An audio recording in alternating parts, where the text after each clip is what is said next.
विगत सप्ताह में संसद में लोकसभा और विधानसभा, राज्यसभा दोनों जगह संविधान को स्वीकार किए हुए 75 साल के मौके पर संविधान की रचना, संविधान निर्माताओं का योगदान और संविधान में प्रस्तावित किए गए आदर्शों पर एक गौरवमयी चर्चा का आयोजन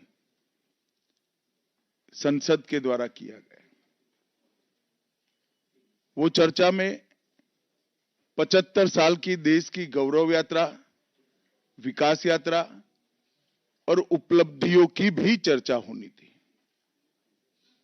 ये तो स्वाभाविक है कि जब लोकसभा में, राज्यसभा में पक्ष और विपक्ष होते हैं तो हर मुद्दे पर लोगों का नजरिया अलग अलग होता है, दलों का नजरिया अलग अलग होता है, वक्ताओं का नजरिया अलग अलग होता है। मगर संसद जैसे देश के सर्वोच्च लोकतांत्रिक फोरम में जब चर्चा होती है तब इसमें एक बात कॉमन होती है कि बात तथ्य के आधार पर होनी चाहिए और बात सत्य के आधार पर होनी चाहिए। कल से कांग्रेस पार्टी ने जिस तरह से तथ्यों को तोड़ मरोड़ कर रखने का प्रयास किया है, ये अत्यंत निंदनीय है और मैं इसकी निंदा करना चाहता हूं। ये क्यों हुआ? क्योंकि भारतीय जनता पार्टी के वक्ताओं ने संविधान पर, संविधान की रचना के मूल्यों पर और जब जब कांग्रेस या भारतीय जनता पार्टी का शासन रहा तब शासन ने संविधान के मूल्यों का किस तरह से मूल्यांकन किया, संरक्षण किया और संवर्धन किया, इस पर फैक्ट के साथ भारतीय जनता पार्टी के वक्ताओं ने अनेक उदाहरणों के साथ जनता के सामने विषय रखे और उसमें वो तय हो गया कि कांग्रेस पार्टी आंबेडकर जी विरोधी पार्टी है, कांग्रेस पार्टी आरक्षण विरोधी पार्टी है, कांग्रेस पार्टी संविधान विरोधी पार्टी है, कांग्रेस पार्टी ने सावरकर जी का भी अपमान किया,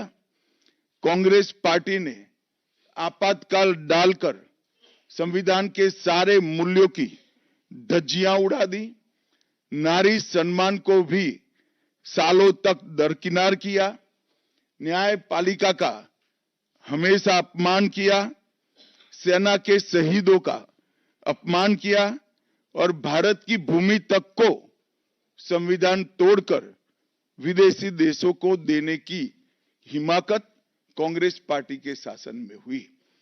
जब ये पूरा सत्य उजागर हो गया तब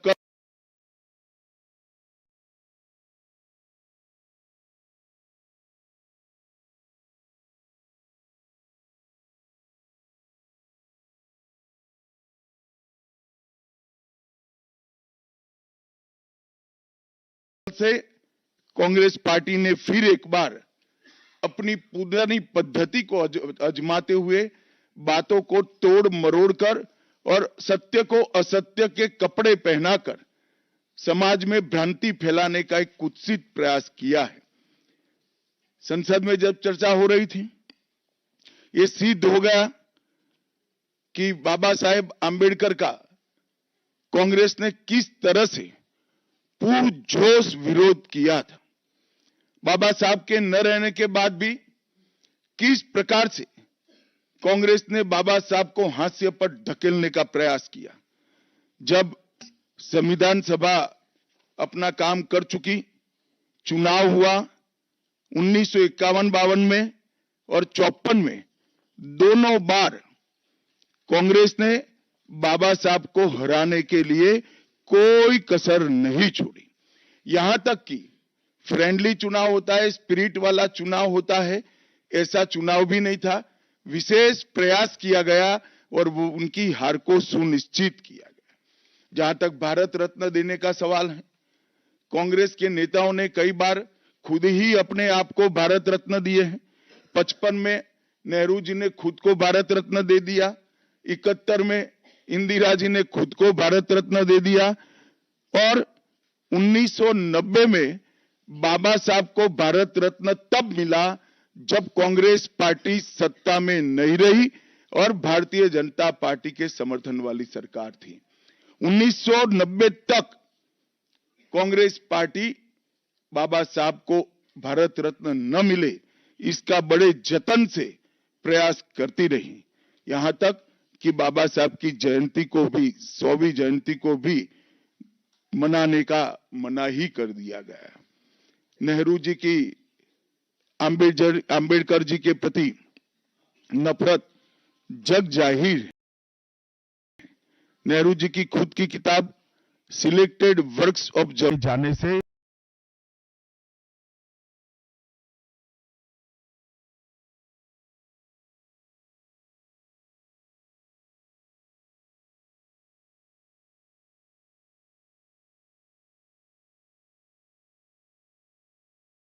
थे, इससे बड़ा कोई उदाहरण नहीं हो सकता। जब पंडित जी की एक और किताब को पढ़ते हैं, लेटर टू चीफ मिनिस्टर में एक उल्लेख है, बंबई के मेयर ने एक पत्र में बाबा साहब के आंबेडकर के जन्मस्थान महू में उनका स्मारक बनाना चाहिए ऐसा सुझाव दिया। 18 जून 1959 को पंडित जी ने कहा, सरकार के लिए स्मारक स्थापित करना बिल्कुल सामान्य बात नहीं होगी। आमतौर पर स्मारक निजी पहल से किया जाता है। अपने परिवार के चाहे कोई भी सदस्य हो, नेहरू जी हो, इंदिरा जी हो, संजय गांधी हो, राजीव गांधी हो, कई सारे लोगों के लाखों स्मारक देश के अंदर बनाने वाले परिवार के मुखिया कहते हैं कि आमतौर पर निजी पहल पर स्मारक बनाया जाता है, क्योंकि ये स्मारक B.R. आंबेडकर जी का था। मित्रों, जब एक दूसरा उदाहरण मैं देना चाहता हूं, एक सर्वदलीय मंत्रिमंडल पहली देश की कैबिनेट बनी जिसमें बाबा साहेब आंबेडकर भी सदस्य थे, नेहरू जी प्रधानमंत्री थे। नेहरू जी की किताब selected works of Jawaharlal Nehru में एक और उल्लेख आता है। नेहरू जी के आश्वासन के बावजूद आंबेडकर जी को कोई महत्वपूर्ण विभाग नहीं दिया गया और ये स्पष्ट इसके अंदर उल्लेख है कि सरकार की नीतियों, विशेषकर विदेश, रक्षा और अनुसूचित जाति और जनजाति से जुड़ी हुई नीतियां और 370 के खिलाफ आंबेडकर जी थे। जब एक और कांग्रेस पार्टी है, बाबा साहेब आंबेडकर का कोई स्मारक जब तक कांग्रेस सत्ता में रही बड़ा नहीं बना। जहां जहां विपक्ष की सरकारें आती गई, स्मारक बनते गए। भारतीय जनता पार्टी की सरकारों ने और नरेंद्र मोदी जी की सरकार ने बाबा साहब के जीवन के संबंधित पंच तीर्थ का विकास किया। मध्य प्रदेश में महू, लंदन में वो स्थान जहां बाबा साहब पढ़ते थे, नागपुर में दीक्षा भूमि, दिल्ली में महापरिनिर्वाण स्थान और महाराष्ट्र के मुंबई में स्थित चैत्य भूमि का विकास करने का काम भारतीय जनता पार्टी की सरकारों ने किया। 19 नवंबर 2015 को नरेंद्र मोदी जी ने आंबेडकर जी के सम्मान में 26 नवंबर को संविधान दिन घोषित किया। डॉक्टर आंबेडकर इंटरनेशनल सेंटर की स्थापना भी की। 2018 में प्रधानमंत्री नरेंद्र मोदी जी ने महापरिनिर्वाण स्थल पर डॉक्टर आंबेडकर स्मारक का उद्घाटन किया, जो लगभग 2 एकड़ में फैला है। मित्रों, मैं आज जब आप सबके सामने उपस्थित हुआ हूं, तब राज्यसभा में मेरे बयान को तोड़ मरोड़ कर पेश किया गया। मेरा मीडिया के सभी मित्रों से आग्रह है, कांग्रेस ने सार्वजनिक जीवन में जो पद्धति की है कि बयानों को तोड़ मरोड़ कर पेश करना, हो हल्ला मचाना और भ्रांति खड़ी करना। पहले उन्होंने नरेंद्र मोदी जी के भी एडिटेड बयानों को सार्वजनिक किया। चुनाव जब चल रहा था, मेरे बयान को एआई का उपयोग कर एडिट किया गया और पूरे देश में इसको प्रसारित करने का घृणित काम किया गया। और आज अंबेडकर जी के लिए मेरी बात को तोड़ मरोड़ कर वो पेश कर रहे हैं। मैं स्पष्टता के साथ कहना चाहता हूं, मीडिया को विनती भी करना चाहता हूं कि मेरा पूरा बयान जनता के सामने रखिए। मैं वो पार्टी से आता हूं जो पार्टी कभी अंबेडकर जी का अपमान नहीं कर सकती। पहले जनसंघ और फिर भारतीय जनता पार्टी ने हमेशा अंबेडकर जी के सिद्धांतों के आधार पर चलने का प्रयास किया है। जब जब भारतीय जनता पार्टी शासन में रही, अंबेडकर जी के सिद्धांतों का हमने प्रचार किया है, प्रसार किया है।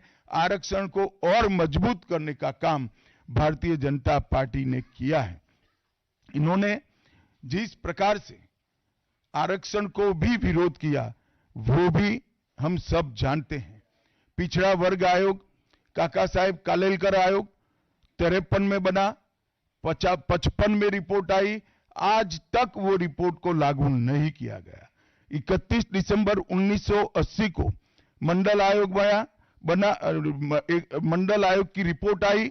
80 में इंदिरा जी ने मंडल आयोग को ठंडे बस्ते में डाल दिया। 90 में जब गैर कांग्रेसी सरकार आई, तब मंडल आयोग की रिपोर्ट लागू हुई।